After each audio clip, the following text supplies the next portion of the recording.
Welcome to Talk Travel with Heather Tate, North Mississippi's podcast for savvy travelers. Talk Travel with Heather Tate is a weekly podcast that airs every Monday on the Shark 102.3 FM radio station based in Ripley, Mississippi, and is then released as a podcast. Travel advisor and travel enthusiast Heather Tate of Whimsical Destinations gives listeners expert travel tips curated through the years of personal and professional experience.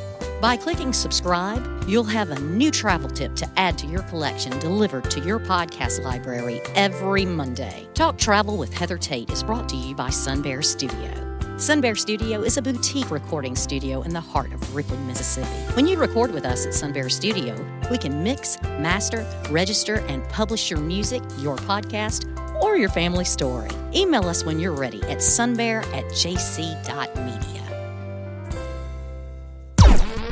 This program was recorded at Sun Bear Studio in Ripley, Mississippi. Good morning, Northeast Mississippi travelers. This is Heather with Talk Travel with Heather Tate, and I'm so excited to share my adventures and tried and true tips with you, whether you are also a seasoned traveler, a hopeful traveler, or currently an armchair traveler, meaning you're going to follow along with us from home for now. This is our 146th episode of Talk Travel with Heather Tate. And this week, we're going to be talking about something that I've wanted to share with you guys now for months. And so I'm very excited. We're going to be talking all about fabulous food halls. Now, I'm going to clarify. When I say food halls, I mean HALLS halls, not like we're going to, like a food trucking hauling business. This is a food assembly hall. Think of it that way. What are these? When are they ideal? What are they? They're less chain restaurants, more think of food truck experiences.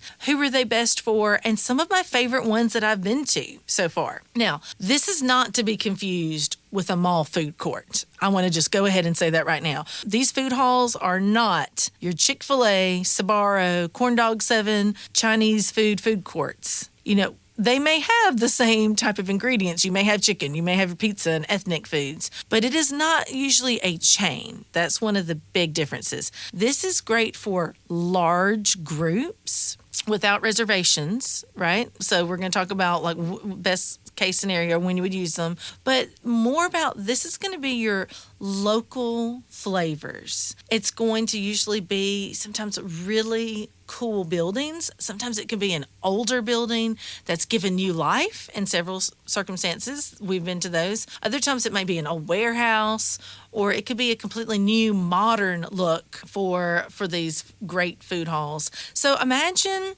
we're talking like a European market style, or another way I like to think about it is more like a food truck where you have like these mini restaurants where you go in up to a counter, place your order, like just because you're not going to have a server. This is a quick service type environment. You walk up, you order at a register, you get a number, and you normally come back. Is typically how it's going to be. And the menus may not be extensive because they're going to have smaller kitchens and they're working on, getting, food more quickly to you. But it can be like really interesting, exciting foods. So from all different nationalities. The very first one that I went to was Union Hall in Waco, Texas. And this had 20 plus restaurants. Now, the first time I went here, I was visiting my nephew, Alex, his beautiful wife, Lauren, and my most adorable little great nephew. And we were there, and it was such an incredible experience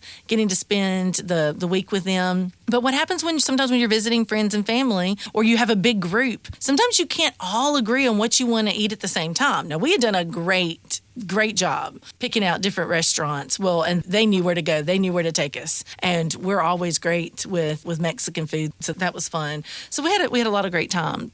But sometimes you want different things. We had 3 kids with us that we're trying to think of like, okay, well, should we go here? Should we go there? When you have a group of 7 and you're going out to eat in big cities, you know what it can be like trying to get a table, especially on the weekends. So we had taken a day trip from Dallas over to Waco, and we had gone to the silos. We had a wonderful lunch, and we were like, we need to get something to eat before we head back. And we were thinking, like, what is a really good place? And we found this food hall called Union Hall, that had 20 plus restaurants within it. So if someone wanted chicken, great. If someone wanted, sushi or Mexican or sandwich place or pizza, all these options. So many different options. And also bear in mind, I'm a vegetarian, so that means sometimes my food taste can be different, or it can always be about can I eat here? Like, is it going to be is it just barbecue or just steak, or am I going to have another option besides salad? Or if it's going to be salad, is it going to be amazing salad? So this was a really great experience for us to get to do that. So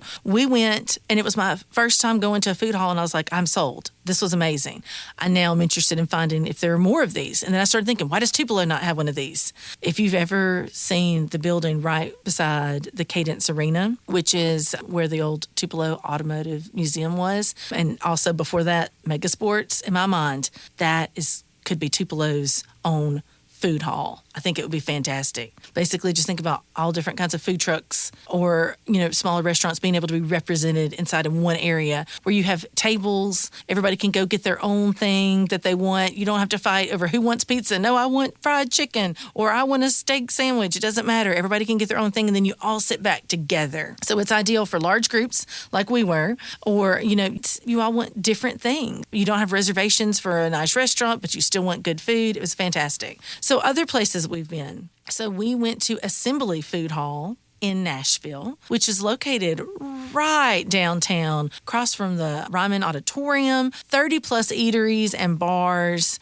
So many different things to choose from. I think we had Sicilian pizza. I think that's what Christian and I went with. Whereas, Logan and London, maybe they got sushi, or, they had Korean barbecue, different options. They had, of course, different kinds of, Mexican food. There's Chinese, so many different Thai. And I just remember there being so many fun photo moments too. Very Instagrammable. I think that's the thing about the food halls. It's hang out, eating together, taking pictures. They're very fun. And so we absolutely loved it. Two other ones that we went to were when we were in London, England, last August. So we went to the Mercado Mayfair Food Hall, which was in an ornate converted church building. So how I told you that they could have been an older building converted? This was a 3-story church that was converted into a food hall. And we're talking some of the best pasta. Like you could sit in what was once the choir loft. You still could see organ pipes. You could go down to the basement where they had sushi, and they had, I think they got like a crypt bar. And so food and drinks throughout, all different kinds. And it worked out great, because sometimes I'm in the mood for pasta and Logan's in the mood for sushi. Or maybe you're like, okay, I can't make up my mind. I want to try lots of different things. You could actually have it where you had a whole smorgasbord. Everybody got a different nationality of food and you shared. Or you're like, we're going to get an appetizer here, our entree here, and a dessert from another place, right? So it's so neat, the opportunities you can have with a food hall, where you can try different things, all come together and share them, or get to experience 3 restaurants in one evening. The other place we went to when we were in London was the Borough Market, which was an outdoor gourmet food hall. You've heard me talk about the strawberries with the chocolate that Christian and I just absolutely loved, and London and Logan were not as impressed with, but they were amazing. But it was an outdoor food hall. So yes, they can be indoors, they can be outdoors. The most recent one we went to that I cannot believe I had never been to before was called the Crosstown Concourse. It is in Memphis, Tennessee. So after we went and got our global entry approvals, our interview, then Logan thought it would be a really fun day to go to this cafe that he found called the Global Cafe. And it just happened to be in the Crosstown Concourse. He didn't know that. He was going for a theme, and I was very proud of him, because that's something I love to do. And he saw this restaurant was recommended, and he wanted to go somewhere Midtown, because Logan likes Midtown in Memphis. And now we've stumbled upon this Crosstown Concourse food hall that had, Thai and Korean and pizza and all these different restaurants on the inside. And it had the most amazing gelato. It was Magnolia I believe it was Magnolia Gelato. They actually have a creamery, and they supply one of the restaurants in Starkville and other locations. It was delicious. I had a banana pudding gelato, which I can almost taste it right now. It was so good. So we had this fantastic experience where we went to a food hall in Memphis. So that got me thinking, whenever we're traveling and going to big cities, that needs to be high on my list. Like, where are the food halls?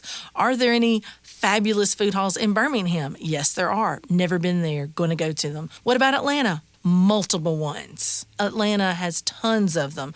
Orlando, Miami. I haven't checked Huntsville yet, but I bet Huntsville has one. If not, they should. They have one similar. I take that back. There is something very similar in Huntsville that we've been to before. Campus, I believe it was a high school that they've turned into what you would say, not just a food hall, even though it does have multiple restaurants in it, but it also has a venue and axe throwing, bars, different things like that. And that's how Crosstown Concourse in Memphis also was a venue, an arts venue. So it had a very artsy feel to it. So if you've been to an amazing food hall, we'd love for you to share this with us on our Facebook group, Heather and Logan Tate, Whimsical Destinations, and we'll share some pictures of the ones that we've been to, and we'd love to get some ideas for where we're going to go next. That's all the time we have for this week's episode of Talk Travel with Heather Tate. Wherever you're going this week, whatever you're doing, life is a great adventure. Take the trip, make those memories. Life is short. You won't regret it. This show is made possible by JC Media, LLC in Ripley, Mississippi. JC Media owns the Shark 102.3 Classic Rock FM radio station where the show is hosted, and Sun Bear Recording Studio where the interviews are recorded. We need your feedback and support. If you listen to the podcast on a player like iTunes, Google Podcast, or Amazon Music, please subscribe to the show and leave us a review. We also have an email in which you can share your feedback. That email is theshark1023@gmail.com. Subscribe to our podcast on your favorite app or stream episodes online at shark1023.com/podcasts. Today's episode was produced by Melinda Marsalis. It was edited by Rick Williams and engineered by Chris Marsalis. The podcast technician is Joyce Grady.